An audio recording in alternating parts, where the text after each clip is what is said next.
మంత్రి గారు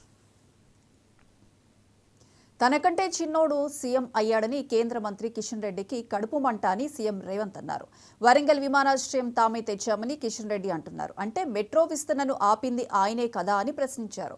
ప్రాజెక్టులు వస్తే వారి ఖాతాలో, రాకపోతే మా ఖాతాలో వేస్తారని ఆగ్రహం వ్యక్తం చేశారు. రాష్ట్రానికి ఏదో ఒకటి చేయాలనే సానుభూతితో ప్రధాని మోదీ ఉన్నారని, కానీ కిషన్ రెడ్డి పగతో ఉన్నారని, ఓర్వలేనితనం మంచిది కాదని వ్యాఖ్యానించారు. ఈ రోజు తమిళనాడుకు మెట్రో తీసుకుపోయింది.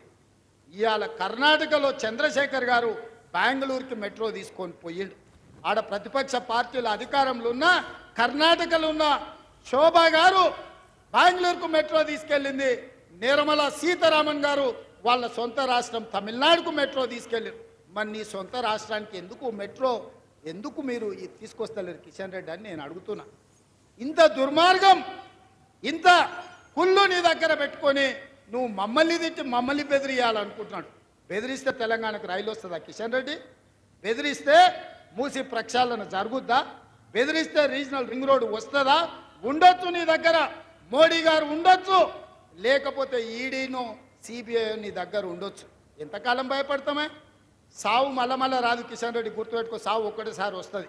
సావుకు తెగించే 10 ఏళ్ళు కొట్లాడినాం, సావుకు తెగించి కొట్లాడినాం కాబట్టి మా కాంగ్రెస్ పార్టీ కార్యకర్తలు తమ రక్తాన్ని చిందించి అవసరమైతే ఆఖరి శ్వాస వదిలిండ్రు కానీ కాంగ్రెస్ జెండా వదలలేదు. భుజాలు కాయలు కాసే విధంగా జెండాను మోస్తే ఈరోజు తెలంగాణ రాష్ట్రంలో మా ప్రభుత్వం వచ్చింది. మేమెవ్వరికి భయపడేటోళ్ళం కాదు, మర్యాదకు మర్యాద ఇచ్చేటోళ్ళం. మేము కొంతకాలం మౌనంగా మీరు చేసే తప్పులను లెక్క కడుతున్నాం అంతే తప్ప కిషన్ రెడ్డి గారు బెదిరించి బతకాలని చూడకు. ప్రజల గౌరవం పెంచుకోవాలంటే పని చెయ్యాలి. ఏం పని చేస్తావో చెప్పు, ఎట్లా చేద్దామో చెప్పు. మాకు బేసజాలు లేవు. నేను నీ ఇంటికి వచ్చిన, నీతో 10 సార్లు మాట్లాడినా, తెలంగాణకి ఇవి కావాలని చెప్పిన, నువ్వు సహకరించు కిషన్ అన్న, నువ్వు పెద్దోని అని చెప్పిన. నీ పెద్దరిక నువ్వు నిలబెట్టుకున్నావా? ఒక్కసారైనా పదా ముఖ్యమంత్రి గారు మోడీ దగ్గరికి వెళ్దాం, మన తెలంగాణకు తెచ్చుకుందామని ఎప్పుడైనా మాట్లాడినావా?